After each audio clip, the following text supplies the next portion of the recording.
اسلام آباد کے معروف کاروباری شخصیت ملک اویس شوکت عمرہ کی سعادت حاصل کرنے کے بعد وطن واپس پہنچ گئے۔ ان کے ہمراہ عمرہ کی ادائیگی کرنے والے اہل خانہ، بھائی اور قریبی عزیز و اقارب بھی پاکستان واپس لوٹ آئے۔ اسلام آباد انٹرنیشنل ایئرپورٹ پر ان کے پرتپاک استقبال کے لیے اہم شخصیات کی بڑی تعداد موجود تھی، جن میں حاجی ملک محبوب اعوان، حاجی ملک شوکت اعوان، سب انسپکٹر ملک یعقوب اعوان، چودھری ارشاد، شیخ محمد عارف خان اعجاز، ملک اویس پرویز، چودھری دلشاد، ماسٹر عمران، چودھری ابرار، طارق جلال، ملک خاور اور قاضی احمد ہاشمی شامل تھے۔ ملک اویس شوکت اور ان کے ساتھ آنے والوں کو پھولوں کے ہار پہنائے گئے اور خوبصورت گلدستوں کے ساتھ خوش آمدید کہا گیا۔ عزیز اور اقارب اور دوست احباب نے عمرہ کی ادائیگی پر انہیں مبارکباد دی اور نیک تمناؤں کا اظہار کیا۔ اس موقع پر ملک اویس شوکت نے تمام مہمانوں کا شکریہ ادا کیا اور اپنی خوشی کا اظہار کرتے ہوئے سب کو آب زمزم اور مدینہ منورہ کی کھجوروں کے طائف پیش کیے، جیسے حاضرین نے بڑا سراہا۔ عکاسی راجہ ساجد۔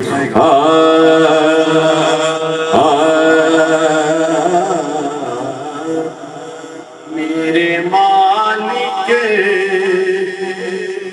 تیری رضا کے لیے، میرے مالک تیری رضا کے لیے، میرے مالک تیری رضا کے لیے جان حاصل ہے مصطفیٰ کے لیے، جان حاصل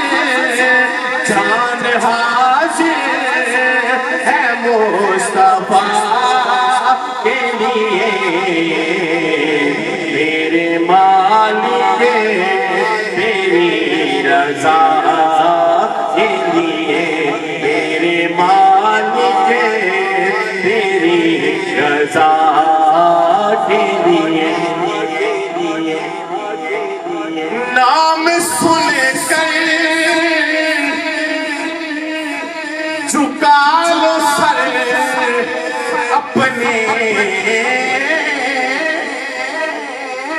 روزے محشر کی بات ہو رہی ہے، حضور کی بیٹی تشریف فرما ہوں گی، کیا حکم ہوگا؟ آل رسول تشریف فرما رہے ہیں۔ نام سن کر جھکا لو سر اپنے، سیدہ سہارا کی حیا کے لیے، میرے مالک تیری رضا کے لیے جان حاضر ہے مصطفیٰ کے لیے، میرے مالک تیری رضا کے لیے نام سن کر